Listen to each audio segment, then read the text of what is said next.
Hey there. This is the Slya. Proud to bring you another non-aquaman Manta one-shot pip without Raven or Zatanna. This continues my series about exploring one-shot options with Ascended Manta, including the original video with multiple options and yesterday's video on the Gal Gadot boss Wonder Woman, which I finished in a little over 2 minutes.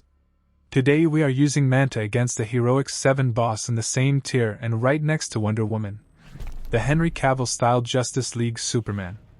We now know that Ascended Manta can one-shot non-Aquaman bosses of the Might class with the right artifacts.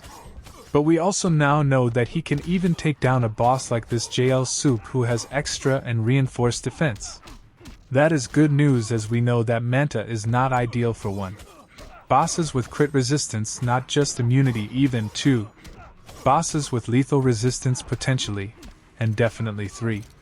Bosses with increased power generation whom we have seen nearly cheat or act unnaturally against Manta in my prior videos. But we usually avoided bosses with high defense, and now we don't need to. But the other important thing we learned yesterday that was reinforced today is that for Ascended Manta Beta is an excellent choice, particularly when paired with Gemstone. Now I know these are 2 of the most sought after, hard to get, and most likely pay to win artifacts with very few free drops of them, and usually 1 of them is enough, and we are combining 2 of them. That too with an optional character like Manta who needs them despite his massive buffs. It only goes to show how high investment and non-value for investment Manta is if you haven't already built damage dealers. But Manta is a niche collector's preference for those who like playing Manta.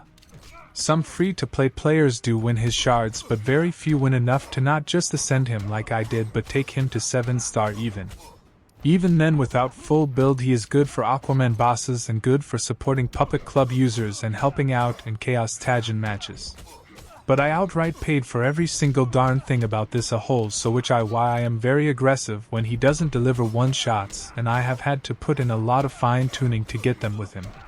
Not because it was needed, but just cause I like the way this guy plays. But yet, coming back to the point, Beta used to give pretty ordinary results with non-Ascended Manta, even using it along with a Gemstone user. But after Ascension, and bear in mind just 1 level of Ascension to 8-star to activate the tech passive, I am not spending any more money on this dude. Beta with Manta is a game changer when paired with Gemstone.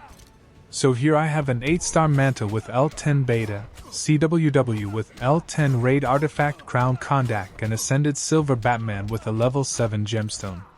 Having the tech power steel passive on 2 chars is useful. Normally Manta Twin Blades is usually better, and some people use Manta Twin Blades and a Gemstone user. But for that to do 2 billion non-Aquaman one-shot without Raven, you do need to get him to at least 9-star. But anyway, Manta against higher power gen bosses is a high-risk strategy though. Even here for this boss, the conventional Manta Beta and Zatanna Puppet is a hit or miss strategy. So in summary, we now know that against non-Aquaman bosses 8-star Manta with Beta and a Gemstone user can one-shot Might bosses. 8-star Manta with Beta and Zatanna Puppet can one-shot some solo raid Might bosses and League raid bosses if you play properly. 8-star Manta with Twin Blades without Raven and Zatanna and a Gemstone user may one-shot or narrowly miss one-shotting non-Aquaman bosses. In my next video on Manta we will see if Manta Twin Blades and a Gemstone user can one-shot a dot-resistant boss without Raven or Zatanna. That is it from my side. I hope you enjoyed this video.